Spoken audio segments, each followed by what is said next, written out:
A paz do Senhor, igreja, amém? Estamos mais uma vez reunidos nessa manhã de domingo, porque bom é render graças ao Senhor e cantar louvores ao teu nome, ao Altíssimo. Vamos salmodiar ao Senhor com o Salmo de número 97. Enquanto os amados abrem a Bíblia, no Salmo de número 97, eu queria falar um pouquinho com as crianças agora nesse momento. Vamos fazer comigo o versículo que eu acabei de falar. Salmos de número 92. Bom é render graças ao Senhor e cantar louvores ao teu nome, ó Altíssimo.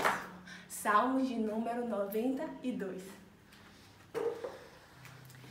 A palavra do Senhor no livro de Salmos, número 97, diz assim: O Senhor reina, exulte a terra toda e alegre-se até as pequenas ilhas mais distantes.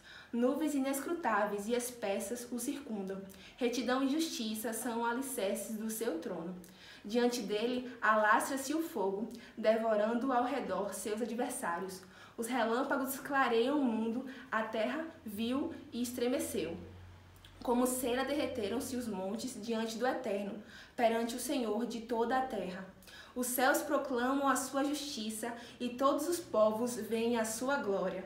Sejam decepcionados todos os adoradores de objetos que se vangloriam de seus ídolos. Prostrai-vos diante do Senhor, todos os poderosos. Sião ouve e se rejubila, exultam as filhas de Judá por causa do seu julgamento, Senhor.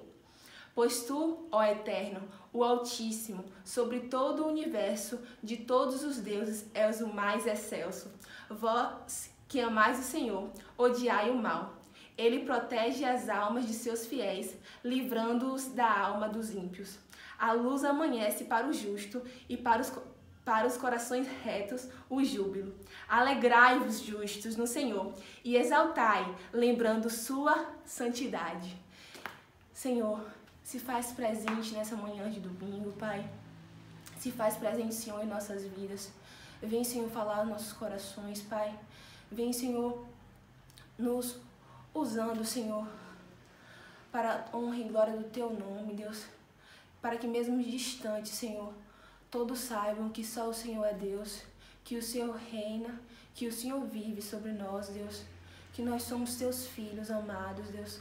Nós nos prostramos diante de Ti, Senhor. Nós Te pedimos perdão, Senhor, pelos nossos pecados. E com todo o nosso coração, Senhor, e com toda a nossa força, nós queremos dizer que nós Te amamos e nós vivemos para Te adorar. Louvado e exaltado seja o Teu nome para todo sempre. Amém. Em continuação à nossa adoração, vamos chamar o Ministério Shekinah e logo em seguida a palavra estará com o presbítero Emanuel.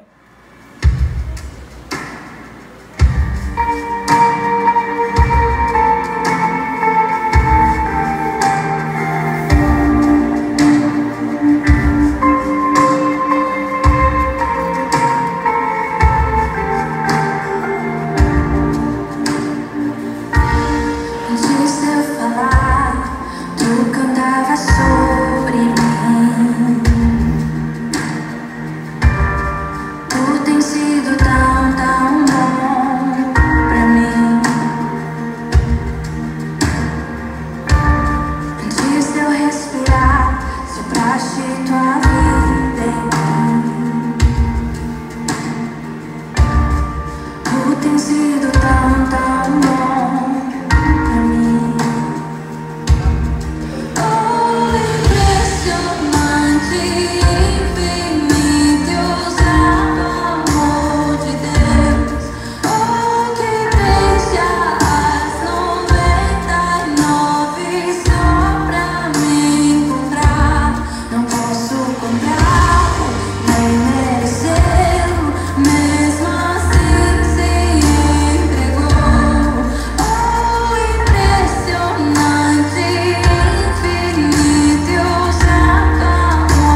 Derruba muralhas, destrói as mentiras pra me encontrar.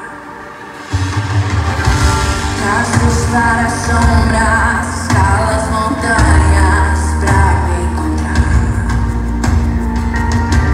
Derruba muralhas, destrói as mentiras pra me encontrar. Traz luz para as sombras, escala as montanhas pra me encontrar. Derruba muralhas, destrói as mentiras pra me encontrar. Traz luz para as sombras, escala as montanhas pra me encontrar. Derruba muralhas, destrói as mentiras pra me encontrar. Oh, impressionante, infinito, ousado amor de Deus. Oh, que deixa as 99 só pra me encontrar. Não posso comprá-lo, nem merecê-lo, mesmo assim se entregou. Oh, impressionante, infinito, ousado amor de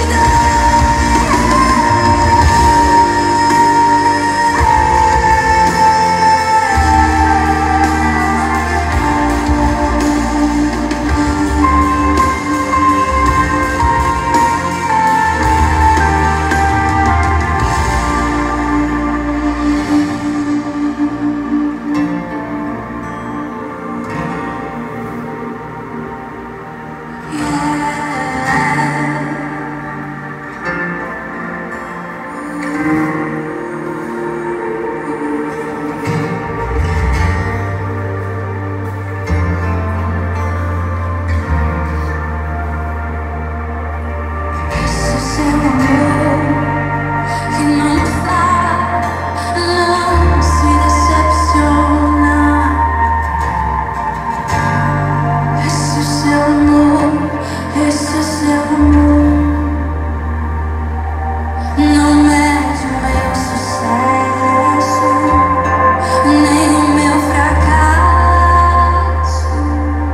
mas a minha fidelidade em continuar a voltar pra ti.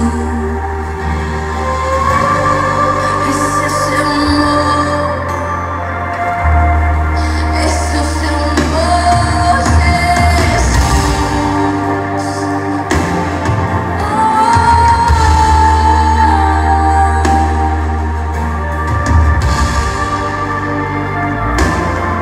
Esse é seu amor, que não falha, não desiste de mim.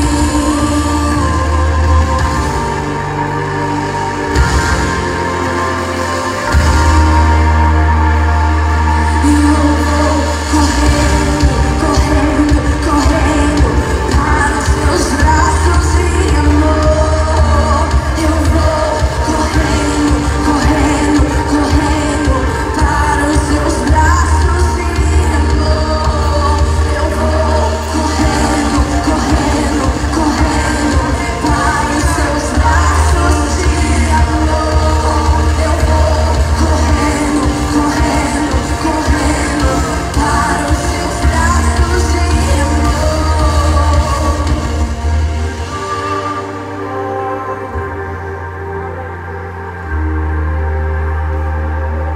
Teu amor nunca falha, teu amor nunca falha, teu amor me persegue, teu amor me persegue, teu amor me persegue, teu amor me persegue, teu amor me persegue, teu amor me persegue, teu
noite, não sei como é que vai ser, que a graça e a paz do Senhor Jesus esteja na vida de cada um dos irmãos.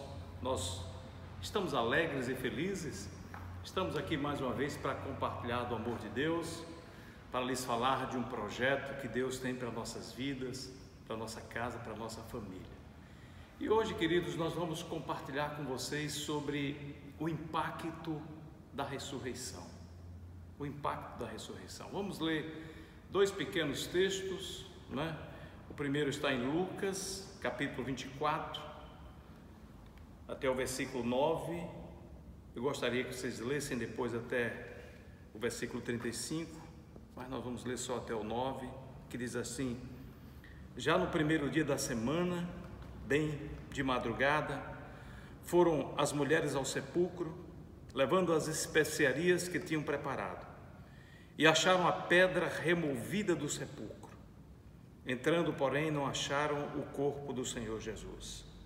E estando elas perplexas a esse respeito, eis que lhe apareceram dois varões em vestes resplandecentes, e ficando elas atemorizadas e abaixando o rosto para o chão, eles lhe disseram: por que buscais entre os mortos aquele que vive?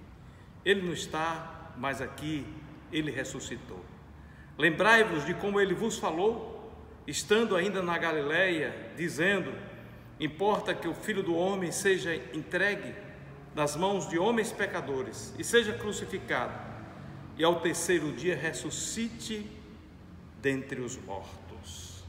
Segundo texto, queridos, que eu gostaria de ler, está lá em 1 aos Coríntios, capítulo 15, a partir do versículo 17, que vai nos ajudar a elucidar o que significa para nós o impacto da ressurreição de Cristo.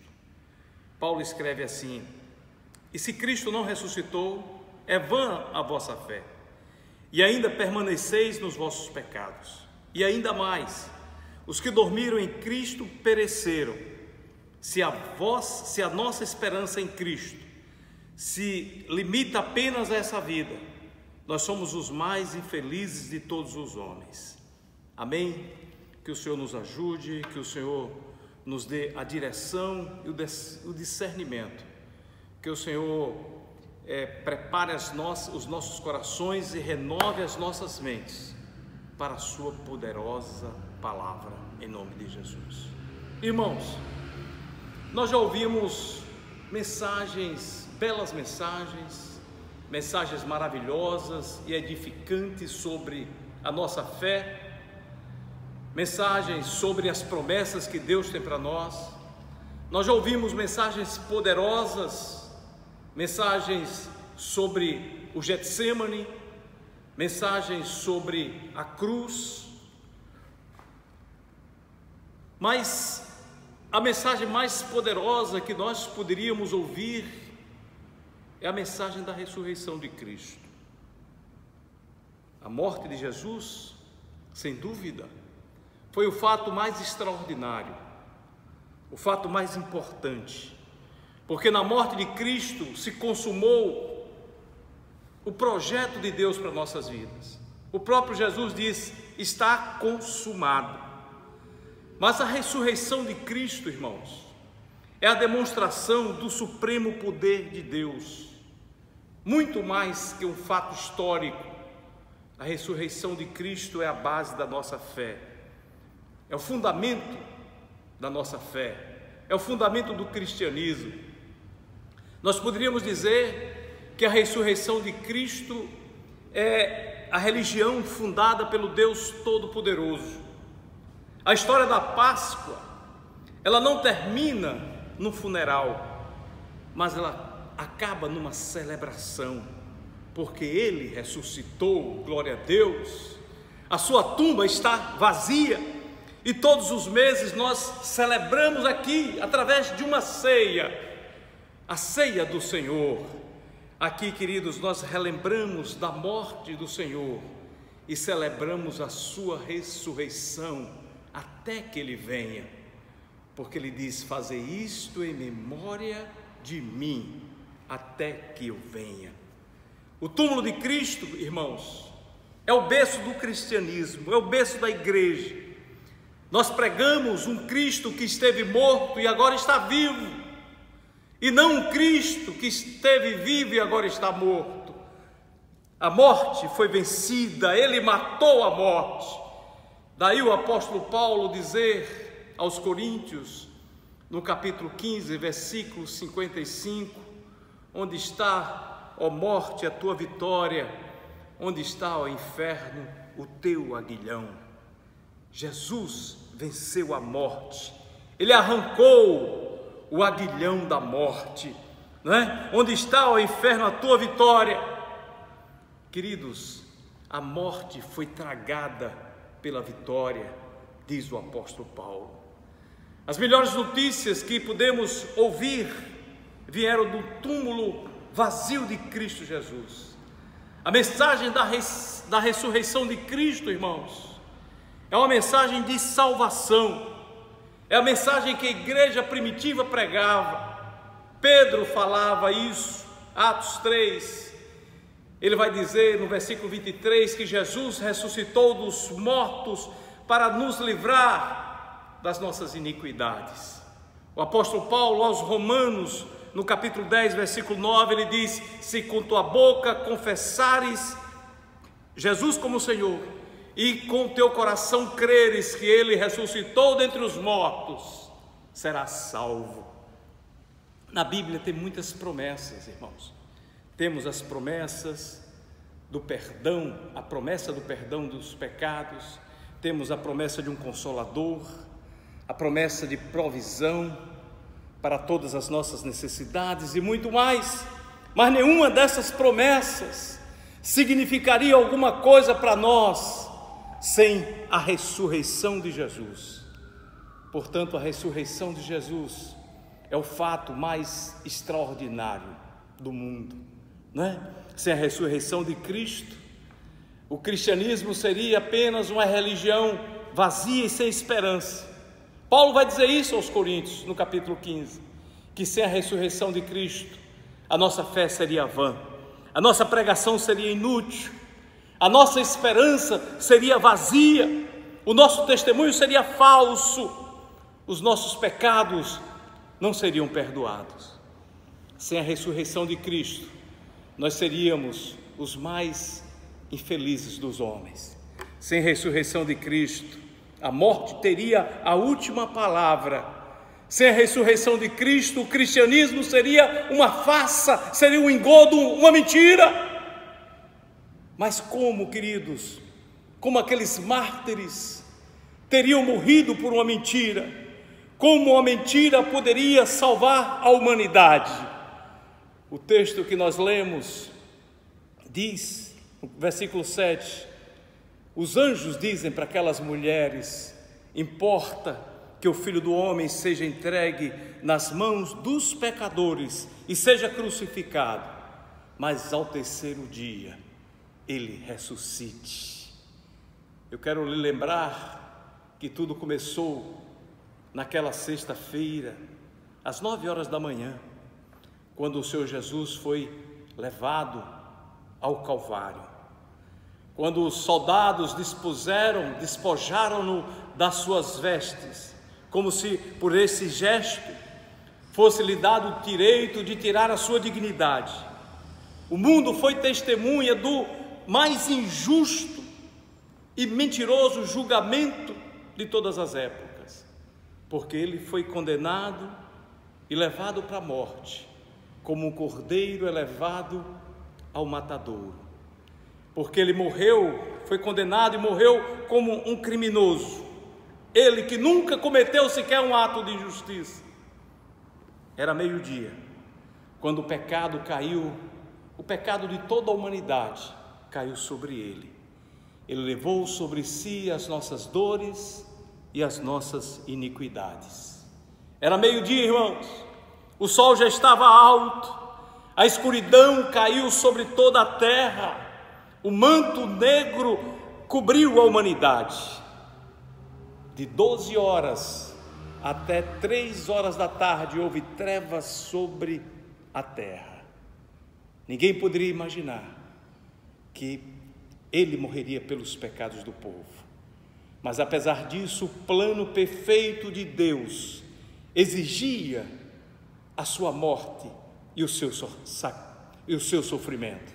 E ele morreu. A lança do soldado romano, quando transpassou o seu lado direito, testificava ali que ele estava morto.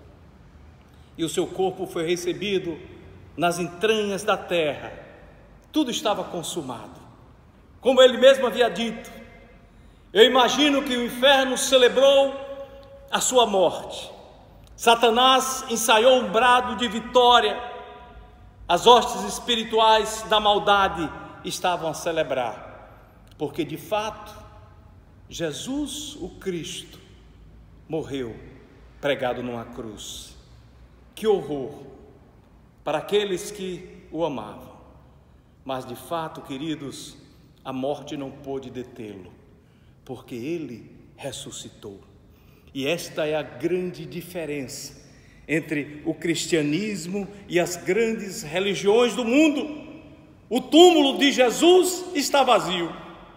Você pode visitar o túmulo de Buda, de Confúcio, de Maomé, de Allan Kardec, e você vai encontrar as ossadas de cada um dentro dele, e uma placa dizendo: aqui jaz Confúcio, aqui jaz Buda, aqui jaz Allan Kardec, aqui jaz Maomé.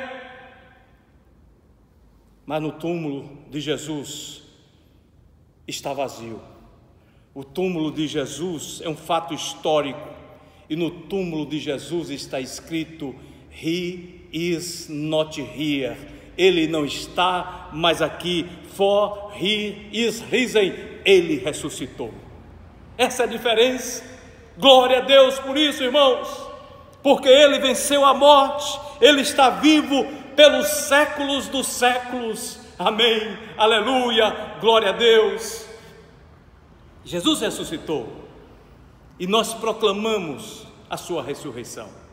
Os discípulos proclamaram a sua ressurreição desde o dia do primeiro e célebre discurso de Pedro, lá em Atos dos Apóstolos, capítulo 2, versículo 24. Pedro, cheio do Espírito Santo, diz assim: o qual Deus o ressuscitou dentre os mortos e soltou as ânsias da morte. Portanto, irmãos, eu quero que você saiba, eu quero que você entenda que a ressurreição de Cristo Jesus é um fato. É um fato.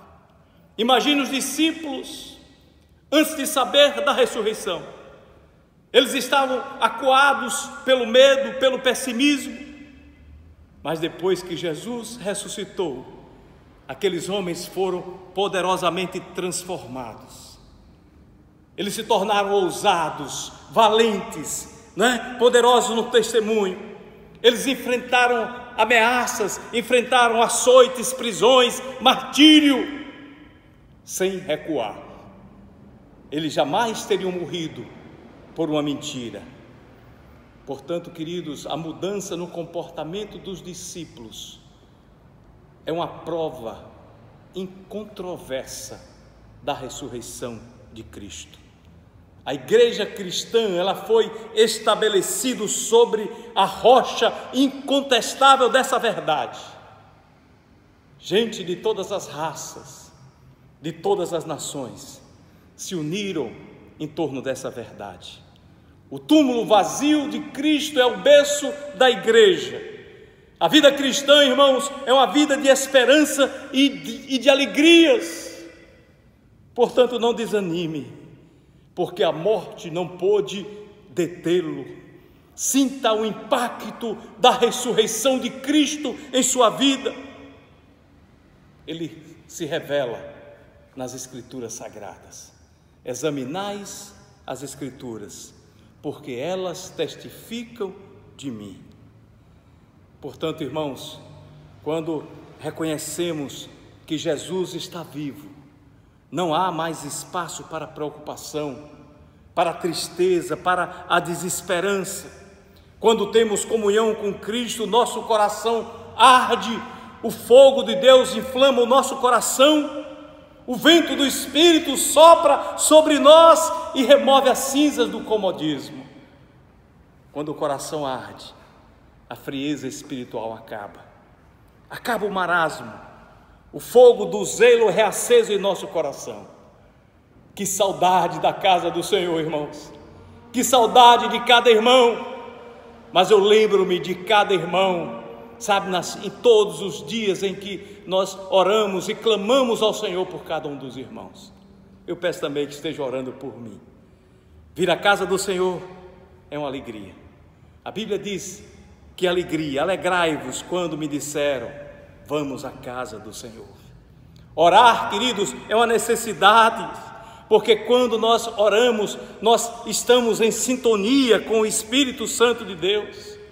Louvar a Deus é um prazer, e andar com Jesus, vivo, ressurreto, é o sentido das nossas vidas.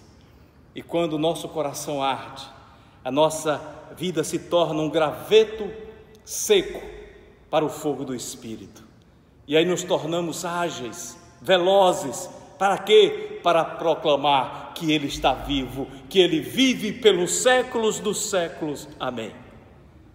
Finalizando, queridos, eu quero te dizer que a morte já não tem mais a última palavra. A última palavra é de Jesus. E Jesus venceu a morte. Por isso a tristeza não pode nos dominar, porque nós caminhamos para o glorioso amanhecer da eternidade e não a fatídica noite da desesperança. Que tipo de impacto a ressurreição de Cristo tem provocado na tua vida? Nós temos caminhado, como nós temos caminhado pela vida, queridos. Nós temos nos encontrado com Cristo ressurreto. Eu quero dizer para você que nós encontramos com Ele na exposição da sua palavra. Nós nos encontramos com Ele nas nossas caminhadas de angústia, que nós nos encontramos com Ele no partir do pão. Ele abre os nossos olhos, Ele abre os nossos corações, Ele abre as nossas mentes. A sua tumba está vazia, a vitória foi anunciada, Ele não está mais aqui, Ele vive pelos séculos dos séculos. Amém. Ele é o primogênito de toda a criação de Deus. Exaltemos, portanto, irmãos, o nome do Senhor, porque Ele vive. Glória a Ele eternamente. Amém. Em nome de Jesus. A Bíblia diz que digno é o Cordeiro que foi morto, mas agora está vivo. E digno é o Cordeiro de receber toda a honra, toda a glória, todo louvor e toda exaltação pelos séculos dos séculos. Amém. Oh, glória a Deus. Vamos orar, irmãos. Aí no seu cantinho, na sua casa, onde você estiver, eu quero que você curve a sua cabeça e agradeça a Deus por todo esse projeto maravilhoso que Deus cumpriu, executou em nossas vidas. Digno é o Cordeiro de receber toda a honra, toda a glória, todo louvor e exaltação. Nós te agradecemos, Senhor, depositamos em Ti a nossa esperança.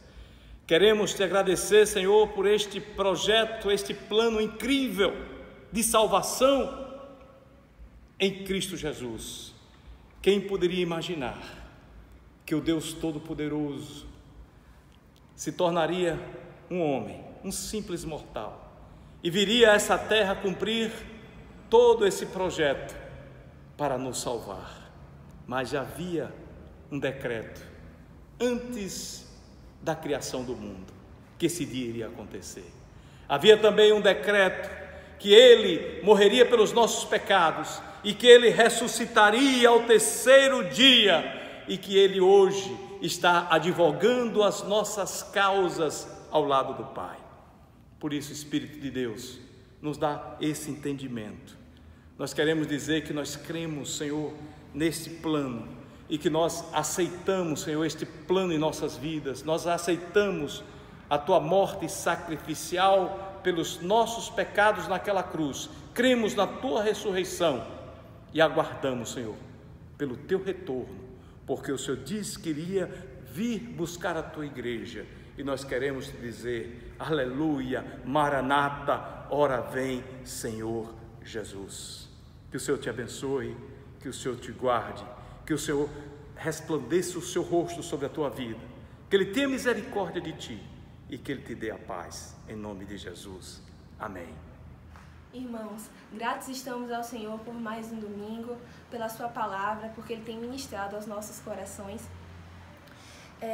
Para finalizarmos, eu queria deixar aqui um texto de Filipenses 2, versículo 12. Filipenses 2, versículo 12. Nesse momento distantes que estamos uns dos outros, a palavra do Senhor diz assim: sendo assim, meus amados, como sempre obedecestes, não somente na minha presença, porém muito mais agora na minha ausência, colocai à prática a vossa salvação, com reverência e temor a Deus. Pois é Deus quem produz em vós tanto querer como realizar, de acordo com a sua boa vontade. Fazei tudo sem murmurações nem contendas, para que vos torneis puros e irrepreensíveis, filhos de Deus, inculpáveis, vivendo em um mundo corrompido e perverso, nos quais resplandeceis como grandes astros no universo, retendo firmemente a palavra da vida, para que no dia de Cristo eu tenha motivo de me gloriar no fato de que não foi inútil que corri e trabalhei. Contudo, ainda que a minha vida esteja sendo derramada como oferta juntamente com o sacrifício e o serviço provenientes da vossa fé, alegro-me e me congratulo com todos vós. E pelo mesmo motivo, alegrai-vos e acompanhai-me neste júbilo. Amém? Vamos finalizar o nosso culto de hoje, deixando alguns avisos. Hoje nós teremos a ceia em casa, cada um vai preparar a sua com a sua família. O pastor estará deixando cada aviso, cada instrução no WhatsApp e estaremos aí, nos comunicando nos grupos, temos os nossos telefones e até a próxima. Deus nos abençoe.